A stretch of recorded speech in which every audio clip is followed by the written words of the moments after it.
Bismillahirrahmanirrahim. Assalamualaikum warahmatullahi wabarakatuh. Alhamdulillahirabbil alamin wa bihi nasta'in wa ala umurid dunya waddin. Wassalatu wassalamu ala asrofil anbiya'i wal mursalin wa ala alihi wa sahbihi ajma'in. Amma ba'du. Qala Allah ta'ala fil Qur'anil Karim, a'udzu billahi minasyaitonir rajim. Bismillahirrahmanirrahim. Qul huwallahu ahad. Wa kama qala Rasulullah sallallahu alaihi wasallam fil hadis, qulil haqqa walau kana murran. Segala puji bagi Allah yang Maha Perkasa, kuasa menciptakan alam semesta dengan tanda-tanda keesaannya, dan yang telah memberikan kita beribu-ribu kenikmatan, baik nikmat iman maupun nikmat Islam. Kedua kalinya, salawat serta salam tak lupa kita haturkan kepada baginda alam, hakim termulia dan bijaksana, yaitu baginda Nabi Muhammad sallallahu alaihi wasallam yang telah membawa kita dari zaman jahiliyah menuju zaman mahiriyah. Baiklah, pada sore hari ini saya akan membawakan kisah yang berjudul Bibi Nabi, yaitu Arwah binti Abdul Muthalib. Bibi Rasulullah Shallallahu Alaihi Wasallam tidak semasyhur paman-paman beliau. Bahkan jarang sekali kaum muslimin mengetahui bibi Rasulullah. Bibi Rasulullah yang juga sekaligus sahabiat Rasulullah adalah Arwah binti Abdul Muthalib bin Hashim bin Abdul Manaf al-Qurasiyah al-Hashimiyah. Sebenarnya terdapat perbedaan pendapat di kalangan sejarawan tentang keislaman dua orang bibi Rasulullah, yaitu Arwah dan Sofiyah binti Abdul Muthalib. Muhammad bin Ishaq dan Ibnu Hibban serta dengan pendapat yang sependapat dengan keduanya berpendapat bahwa bibi Rasulullah yang memeluk Islam dari pihak ayah hanyalah Sofiyah, selainnya tidak. Sementara pihak lain mengatakan bahwa bibi Rasulullah yang memeluk Islam dari pihak ayah adalah Sofiyah dan Arwah. Mereka yang berpendapat bahwa Arwah memeluk Islam berdasarkan riwayat. Saat Tulaib memeluk Islam di Darul Arqam, ia bertemu dengan ibunya, yaitu Arwah binti Abdul Muthalib. Kemudian ia berkata, "Aku telah mengikuti Muhammad dan aku berislam kepada Allah Rabbul Alamin Jalla Dzikruhu." Ibunya berkata, "Yang berhak kau temani dan kau tolong adalah anak pamanmu itu. Demi Allah, jika kami kaum wanita bisa melakukan apa yang dilakukan oleh laki-laki, maka kami akan mengikutinya dan membelanya."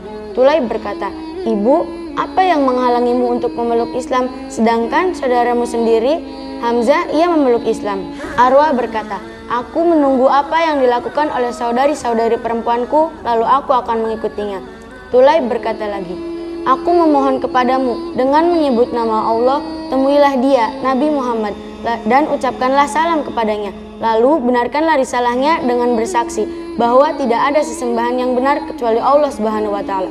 Lalu Arwah berkata, "Aku bersaksi bahwa tidak ada sesembahan yang benar kecuali Allah Subhanahu wa Ta'ala, dan aku bersaksi bahwa Muhammad adalah utusan Allah." Arwah mendukung dakwah Rasulullah Shallallahu Alaihi Wasallam setelah ia mendapat penjelasan dari anaknya.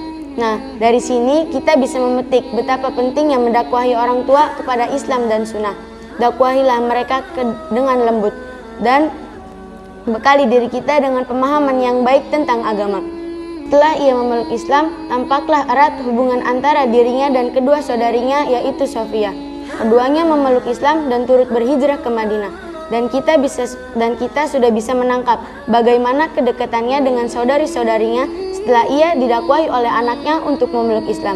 Ia mengatakan, "Aku menunggu apa yang dilakukan oleh saudari-saudari perempuanku, lalu aku akan mengikutinya." Terdapat suatu kisah ketika Arwah menghadapi Abu Lahab. Abu Jahal dengan orang Quraisy bergegas mengganggu Rasulullah Shallallahu Alaihi Wasallam. Lalu Tulaib bin Umar bergegas menuju Abu Jahal dan memukulnya hingga terluka. Ia tarik dengan kuat musuh Allah ini. Lalu di belakangnya berdiri pamannya, yaitu Abu Lahab, untuk melerai keduanya. Abu Lahab berkata, "Coba lihat anakmu, ia membela Muhammad." Lalu Arwah berkata, "Hari terbaiknya adalah hari di mana ia membela putra pamannya itu dalam kebenaran dari sisi Allah Subhanahu wa Ta'ala." Orang-orang berkata, "Kau telah mengikuti Muhammad?" "Iya," jawab Arwah. Abu Lahab berkata, "Aku heran denganmu dan keputusanmu itu. Mengapa kau mengikuti Muhammad dan kau malah meninggalkan agama ayah kita, yaitu Abdul Muthalib?" Arwah berkata, "Itulah realitanya. Ayo berdiri dan bela juga putra saudaramu itu. Kalau dakwah ini diterima orang banyak, maka kau turut dalam kebaikan beserta dengannya.